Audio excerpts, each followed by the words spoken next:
মোহাম্মদ রুবেল বল হাতে প্রতিপক্ষের উইকেট নিতে দেখা যায় তাকে। সবাই তাকে চেনে ক্রিকেটার হিসেবেই, তবে এর বাইরেও তার আরও একটি পরিচয় আছে। তিনি বিয়ের নিবন্ধক, অর্থাৎ তার হাত ধরে জোড়া লাগে দুজনের জীবন।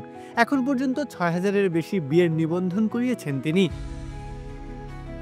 বয়সটা ২৯, ঘরোয়া ক্রিকেটে খেলেছেন দীর্ঘদিন ধরেই। ঘূর্ণিজাদুতে ব্যাটারদের পরীক্ষা নিতে দেখা যায় হর হামেশাই। এবার ভাগ্যের দরজাটাও খুলে গেছে তার সামনে। বিপিএলে দেখা যাবে তার স্পিন জাদু। ১১ লাখ টাকায় যে তাকে দলে ভিড়িয়েছে নাজমুল হাসান শান্তদের রাজশাহী ওয়ারিয়র্স। তবে ক্রিকেটটাকে তার সেকেন্ডারি অপশন বললেও ভুল হবে না। মামা পেশায় কাজী, সেই মামার হাত ধরেই বিয়ের নিবন্ধক হিসেবে তার হাতে খড়ি।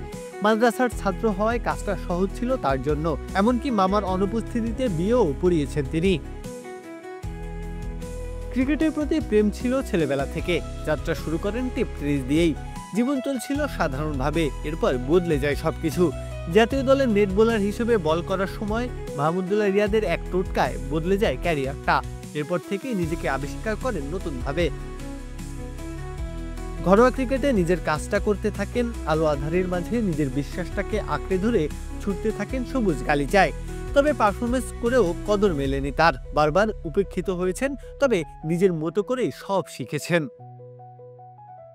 অবশেষে একটা রাস্তা খুঁজে পেয়েছেন। প্রথমবারের মতো বিপিএল খেলবেন তিনি। রাজশাহী জার্সি গায়ে জড়িয়ে স্বপ্নটা পূরণ হবে তার। এবার অন্যদের নতুন জীবন গড়ে দেওয়ার পাশাপাশি নিজের ক্যারিয়ারটাকেও নিশ্চয়ই গড়ে তুলতে চাইবেন নতুনভাবে। প্রত্যহ কাব্য, খেলা ৭১।